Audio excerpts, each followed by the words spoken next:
Hi, everyone. This is Jackie Cooper with Crypto Mom 2 Talk Show, and I want to thank everyone for hopping on this episode today, and also remind everyone to definitely like and subscribe to Crypto Mom 2 so you can see all the wonderful episodes that we will be sharing and featuring and the days to come.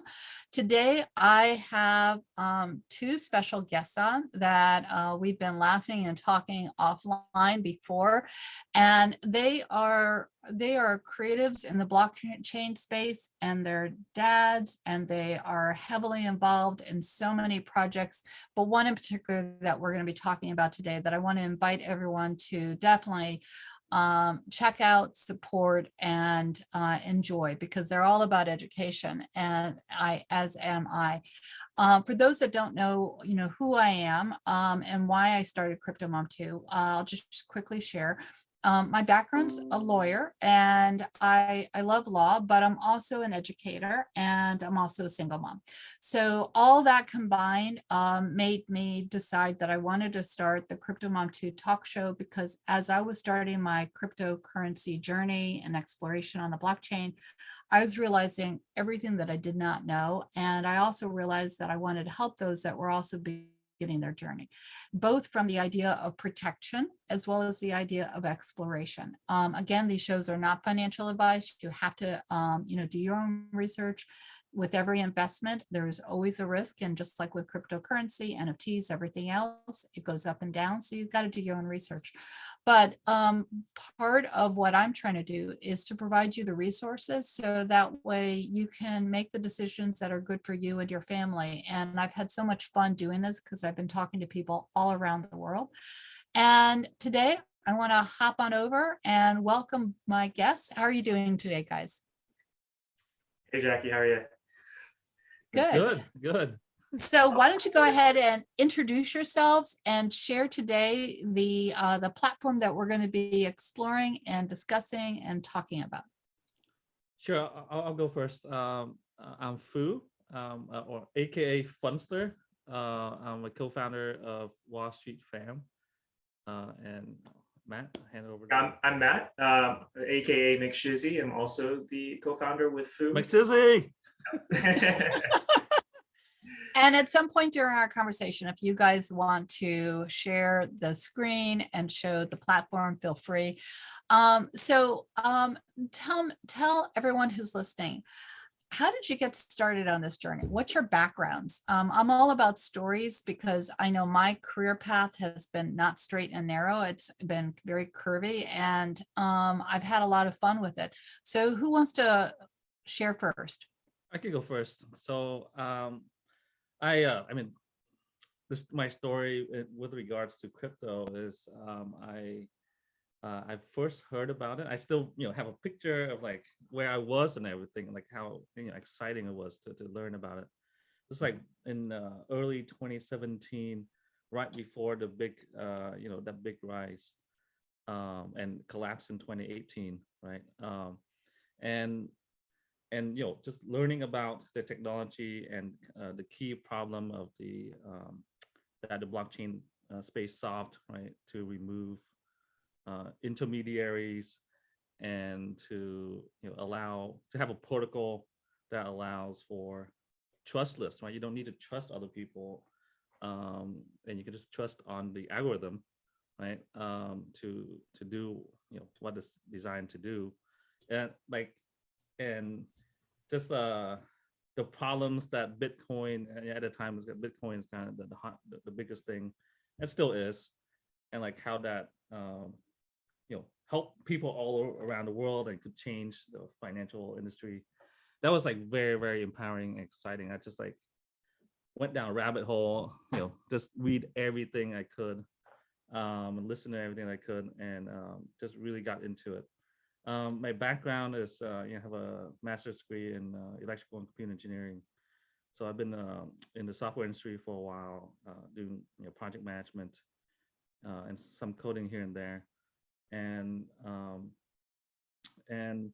with the rise of the the recent phenomenon in 2020 with NFTs, that was like my eyes really opened up, right? Like it's like okay, that's another application, right? That's just will be applied to every single industry out there, right?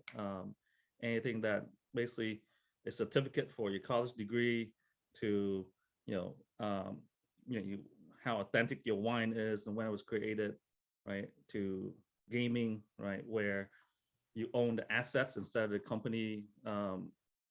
It's like, and to art, obviously, and to community building, right? The NFTs as a passport. I mean, it's just it's endless, the potential applications, and just like, holy shit, I have these visions, right? And that like, and a very small group of people who are like, very excited, right? But like the 7 billion people like have no idea what's coming, right? I feel like this is going to change the world. I mean, like, it's like the internet, like how big it is, like in the 90s. It's like, oh, what's the internet's used for, right? That question doesn't even make sense anymore, right? Because it's for everything, right? To me, NFTs and crypto, it's the same, right? It's a fundamental base technology that that will just be applied to everywhere. Like, what's NFTs gonna be used for? Everything, right? That question wouldn't make sense in 5-10 years. So that's why we want to do something, right? We want to build a community of like-minded people to help people understand NFTs and crypto, and provide them tools and education. So yeah, my answer probably a little too long. No, it's perfect. Yeah. It's perfect. It's perfect. I love it because everything that you said rings so true to what I've been finding as well. So, and I love the fact that you have a technical background, but that you hopped over to the NFT and the crypto side, and you definitely have been doing more than just, your research. You're actually applying it, and that's why the two of you came together. So Matthew, how did you connect with Fu, and what's your background? Yeah, I mean, we're very yin yang. We have very complementary and very non-overlapping skill sets. So I've been a creative for 20 years, Yale graduate, and went straight into sort of the creative advertising field. And I've been in that as an art director, designer, artist, and creative director ever since. And I met with Fu in the Bay Area around 10 years ago.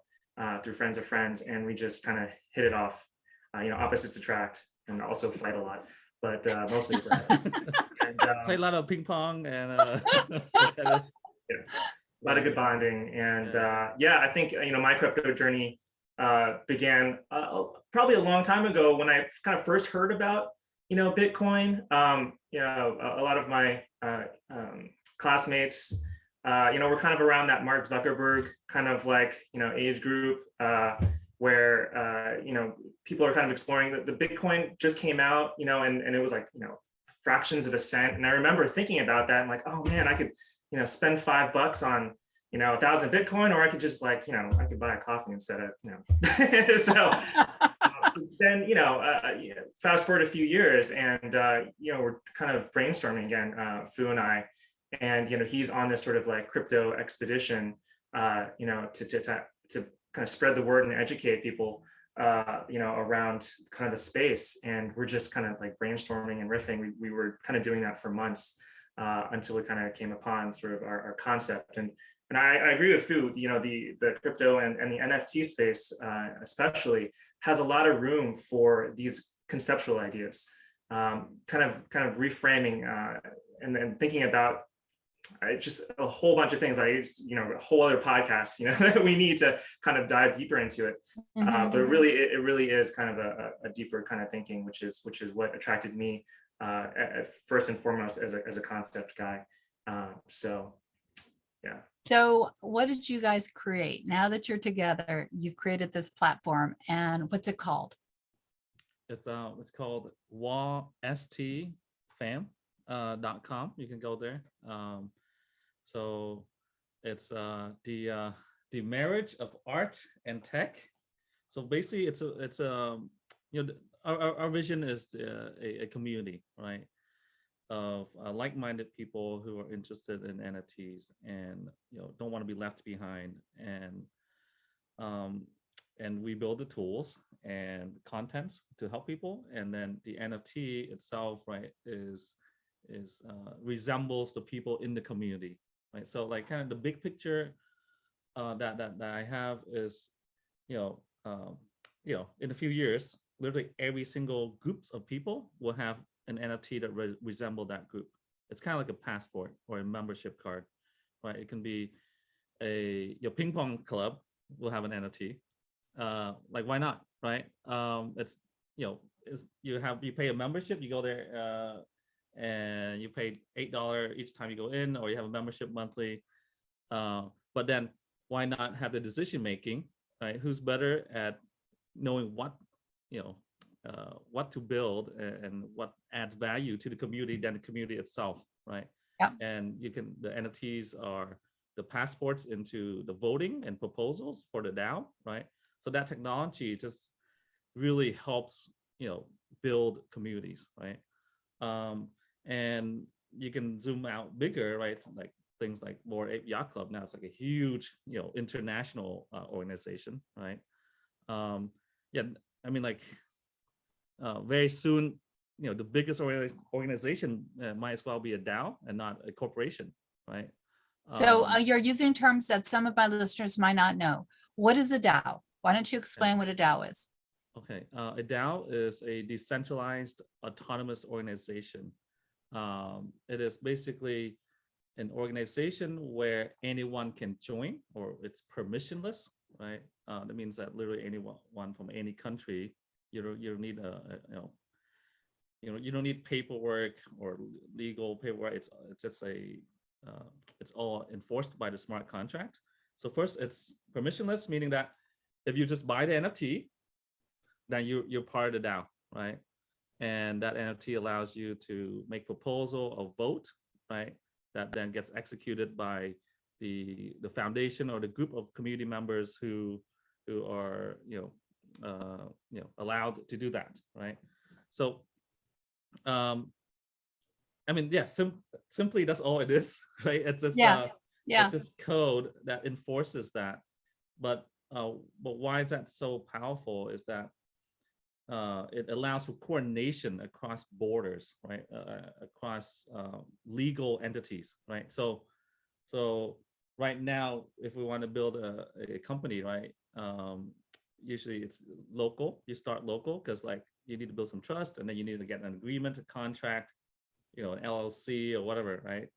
And then that's that, right? You need basically the reason you need legal contracts is you're afraid that the other person, right, don't do their end of the bargain, and the government will sue them, right, and enforce the contract. But with the DAO, right, there's no need of any of that, right? It's like the agreement is in the smart contract itself, right? So if you like the rules and you want to join, you just buy the NFT and you're in. If you don't, you just leave and you out, right? Like it's just all it just works, right? And it's completely global, right? So yeah, so yeah, and that's there's what no DAO one is. person. There's no one person in control. There's no one anything in control, right? I mean, it's so basically that's where I see things can be happening in the future, right? That just DAOs everywhere, and we're like, yeah, we're awesome people who we'd like to share what we know and learn from others who are similar with us, right? To us, like life experiences, and just build a community, right? And like I spent a lot of time basically just talking to each one of my friends to kind of like, it's like, hey, this is super exciting. This is gonna change the world. Just kind of my personality, and like just one by one, and it's like that's just not scalable. It's like it's like I mean yeah, but like they all seem to be very convinced, right? They see actual things happening outside, right? And like so it's like people believe that's definitely part of the future, but like they don't have kind of like the knowledge or the tools, or just they need to get eased in, and so we want to build this community where, again, right, the NFTs represent the community. So here it's Wall Street dads and Wall Street moms, and the name come from mom and dads, that's us, just busy people who like have to balance our lives. And then the Wall Street, it's like we're, we have an edge to us too, right? We want to, um, you know, uh, take advantage of this opportunity, right? We're gonna build tools. We're gonna be educate ourselves. So yeah, that's So talk yeah. more about how is this platform structured? What will people who come into the community find and be able to explore and enjoy? Okay. Yeah. So we have quite a lot that we've been, yeah. Um, so if you go to Wall Street Fam, you'll be able to find all these resources. Basically, we started a Medium article series where basically our writer does some research and basically, we would talk in depth with him on things that are like how you identify what is a good NFT, or like how you identify rug pulls, just what are the values of NFTs in general, to society as a Explain whole. what a rug pull is, because someone who's listening might not know what that is. Okay. Yeah, I mean, there's so much. Yeah, Yeah, there's a lot. There's a thank you lot. for That's taking the why stopping me. sometimes I'm Yeah. going to interrupt, because again, Okay. some of the terms are really important for people who are just starting out, even those that have been on for a while. Yeah. So a rug pull is basically a project that um, that promises a lot, and then uh, uh, intentionally or unintentionally, but mostly intentionally, uh, after after the minting of the NFTs, where the group um, that launched this project then just disappear. Yeah. So I mean, probably want to read our article for more in depth, but off the top of my head, right, it's like if the founders are not doxxed, that's a huge sign, right? Much easier to disappear. There's a minimal accountability. And also if the founders aren't very active in the community, right, have like kind of weekly AMAs or talk and engage with the community and simply just show results, right? Just weekly show results and progress, then those are signs to watch out for. And also, other signs is like derivative art, right? Art that's simply like Matt here can whip up in 3 days, right? That's just copy and paste and just or same idea, right? It's like more ape, more just different apes or different squirrels, right? With no kind of like interesting tech or interactions or just right. And so those are signs of rug pulls. Basically, if the team is being transparent, engaging, and doing the hard work, right? Those things are very hard to fake, right? It's like the background, the actual deliverables, art and tech, right? Then those are good indicators that this project is serious and not trying to scam you. Yeah, and I would apply that concept also not just to NFTs, but also to cryptocurrency. One of the things that when I started on my journey as Crypto Mom 2, I would find an altcoin and I would look at the white paper and I would try to see what, and for those that don't know what a white paper is, it's like the business vision plan of the coin.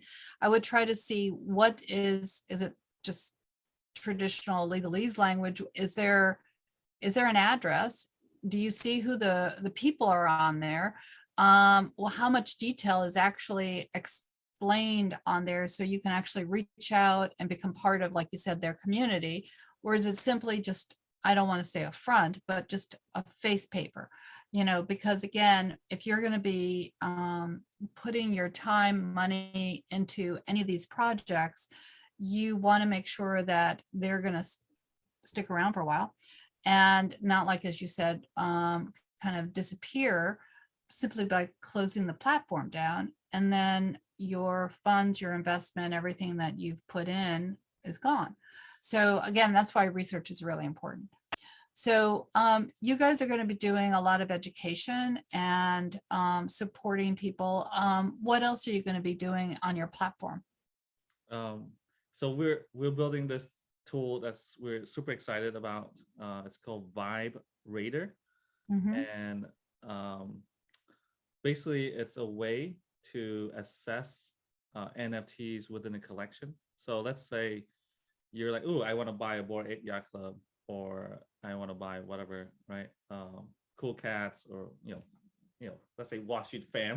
But so, and then there's like 10,000 or 3,000 NFTs in the collection, right? It's like, okay, which one of the 3,000 or 10,000 should I get, right? So a new person would naturally is like find the ones that kind of they relate to most, right? It's like, oh, the properties or the objects or the way it looks. But then how rare those properties are is actually has monetary value. Like the number one rated NFT has much higher value than the number 5,000, right? Because the 5,000 and the 5,001 and 5,002, they all look kind of similar. The properties are common, and so they're similar. So like 5 out of 6 of the properties of the lower ranked NFTs are similar to the NFT right next to it, right? But the one that's super rare are higher value, right?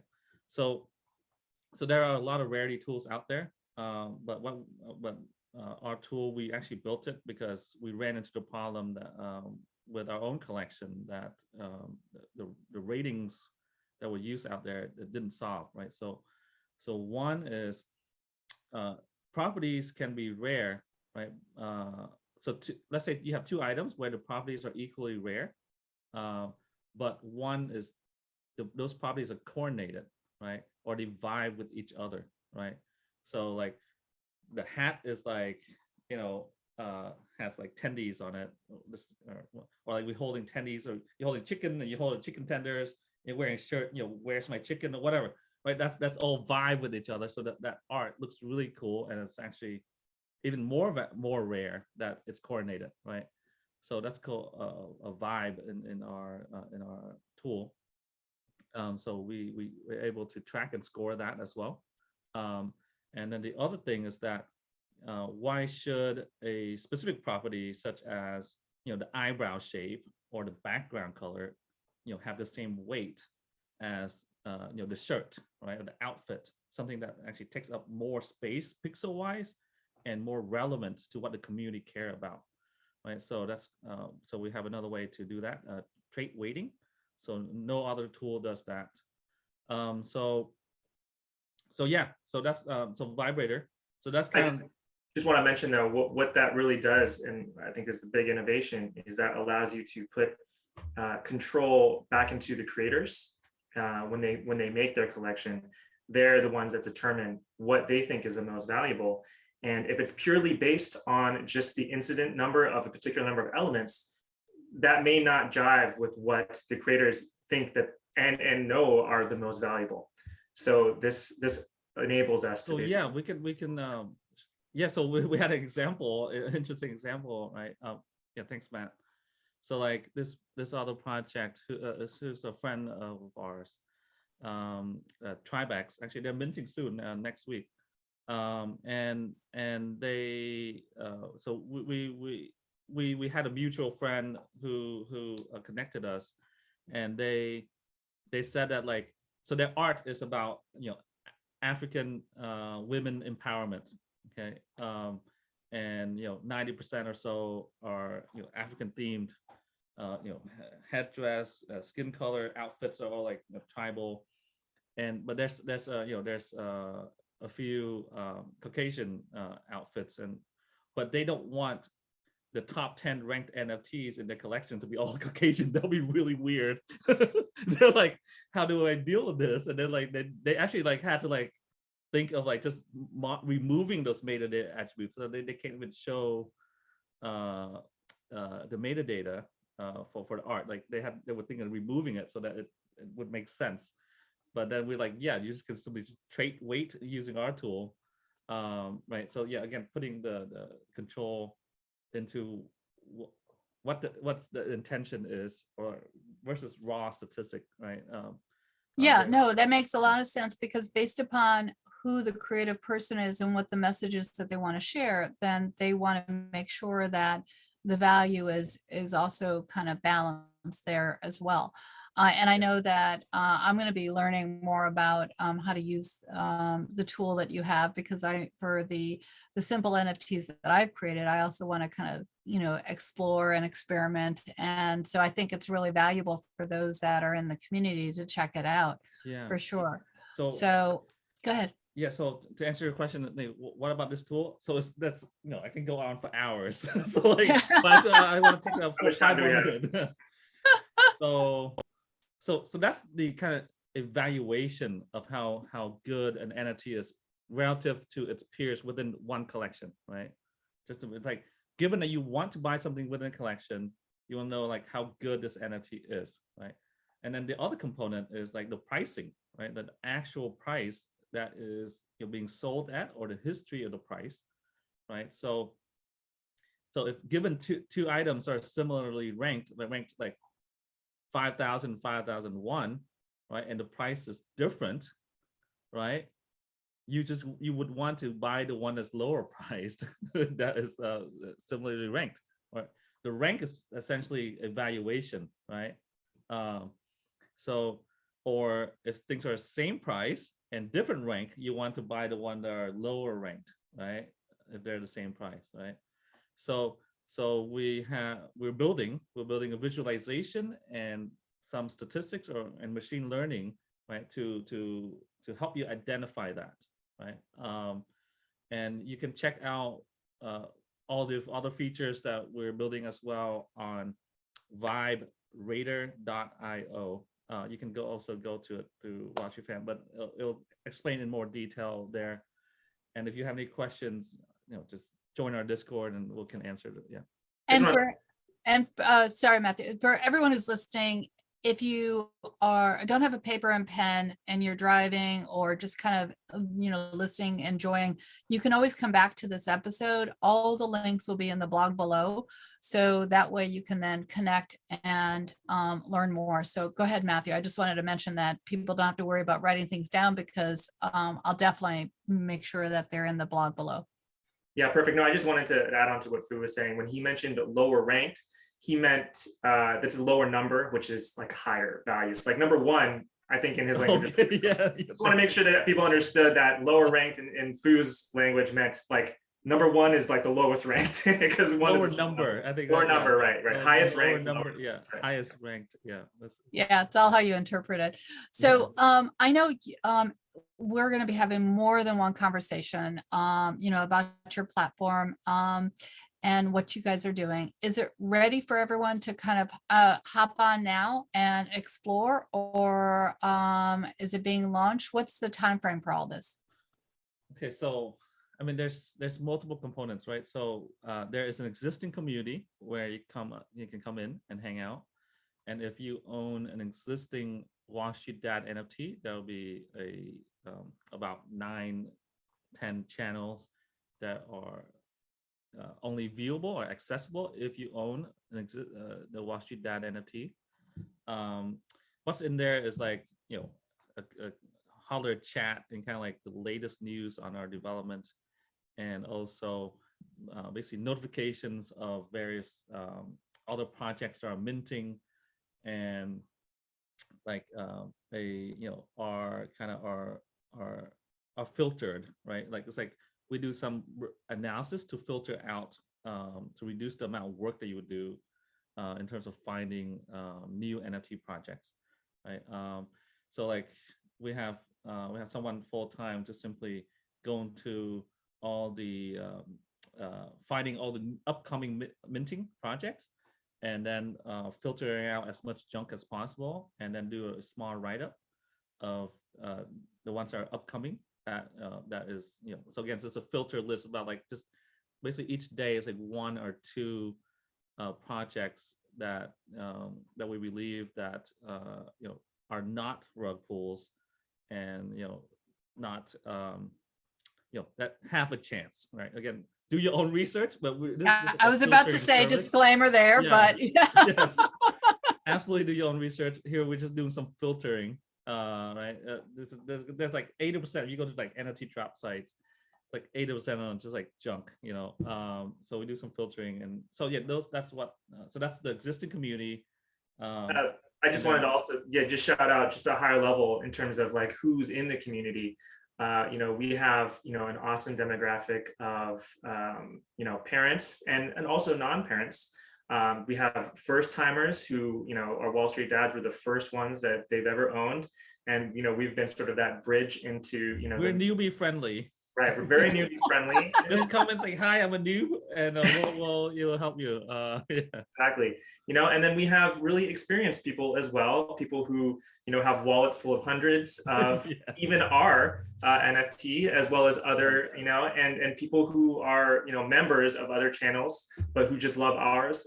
So it's a great mix of people, and it's very newbie friendly. If there are questions, our moderators, which kind of cover 24/7, all day, all night. Just, come on and start chatting. You don't have to own, a Wall Street dad or, Wall Street mom. Right. Just jump in. But I think there are some added benefits, when you do decide to make that leap. So. Yeah, and there are community events, right? So just yesterday, I played in a poker tournament that the winner gets a free to mint Wall Street mom upcoming. Right. I got second place. I didn't want anyone to get a free to mint, but I lost. Somewhat, and it was really fun. So like the community hang out as well. Like people hang out. We play poker. We have free rolls. Different all kinds of events. Right. Just a community type of thing. So that's there, and then we have our Medium article series, right, where we write about the stuff that I'm saying. And then our tool, so it's live, right?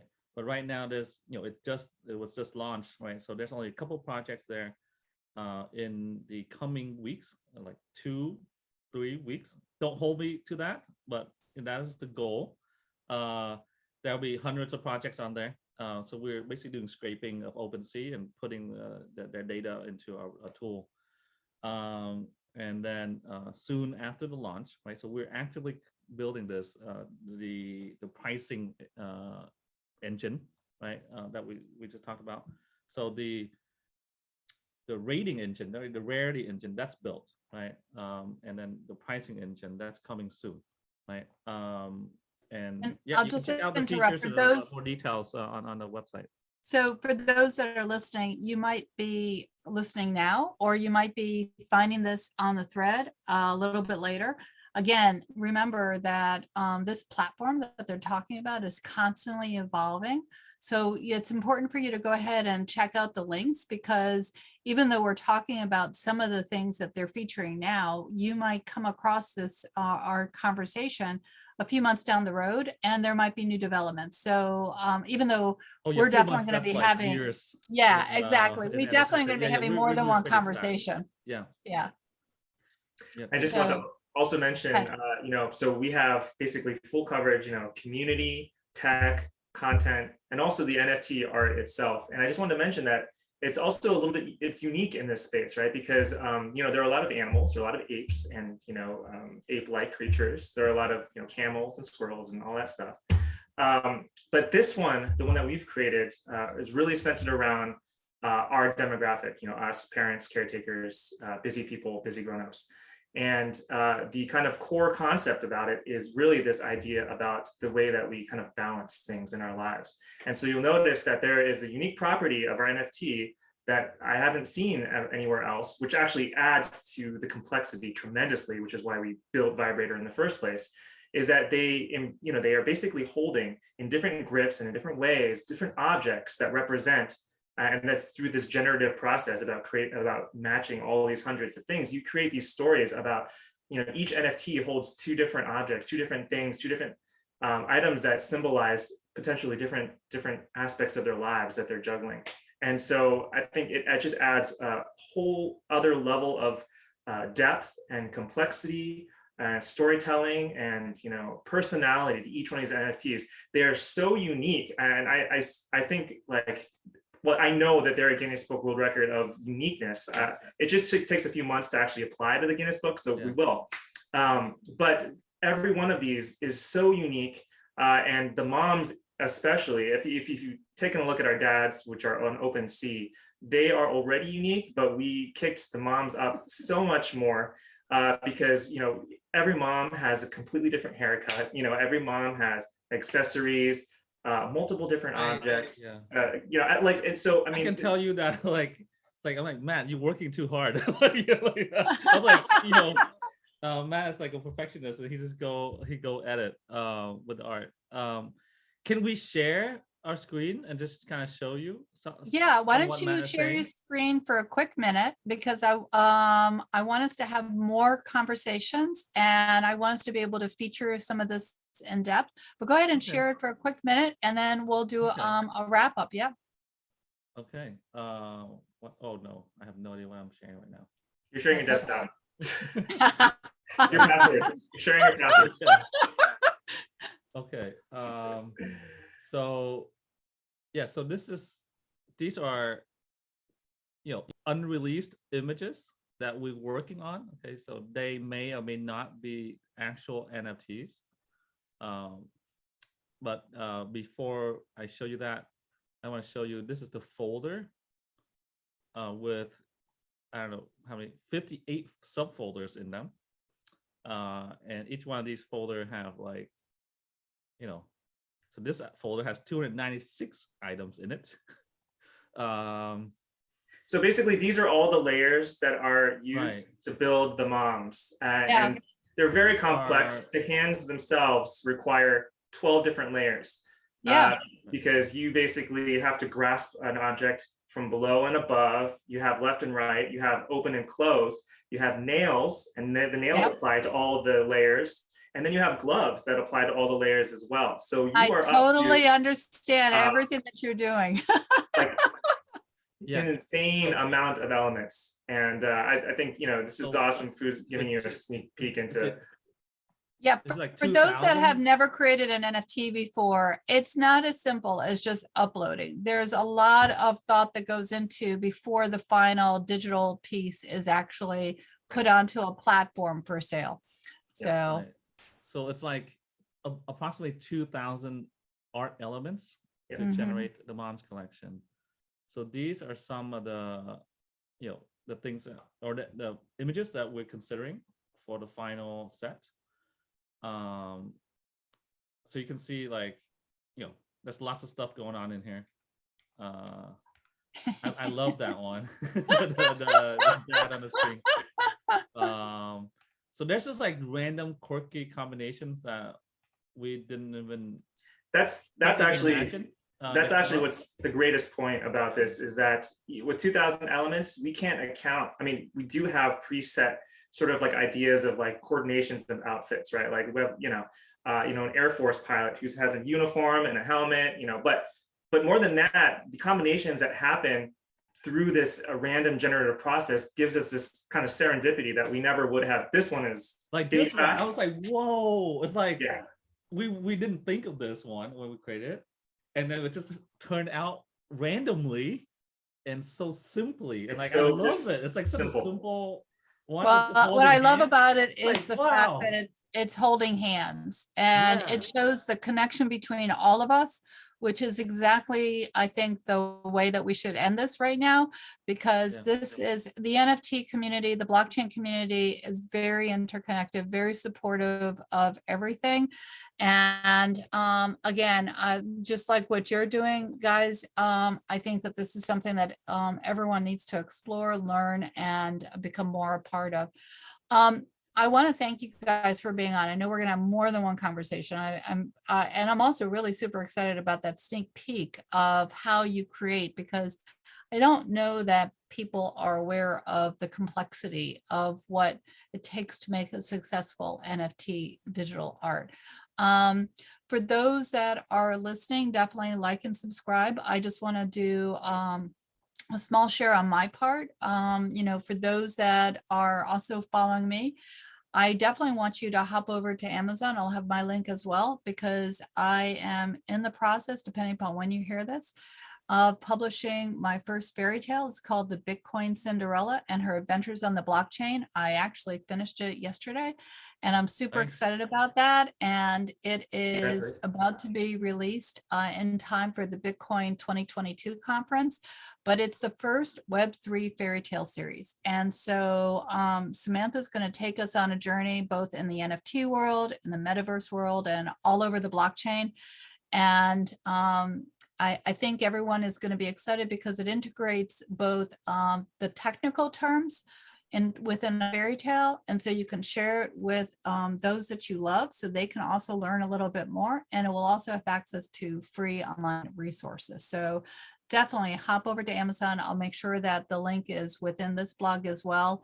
It was a lot of fun to write, and so many people, including you guys, inspired me to put this into a fairy tale format, because the genius on the blockchain is just unfolding now. So I cannot wait, like you said, to see where we're going to be in 5 years.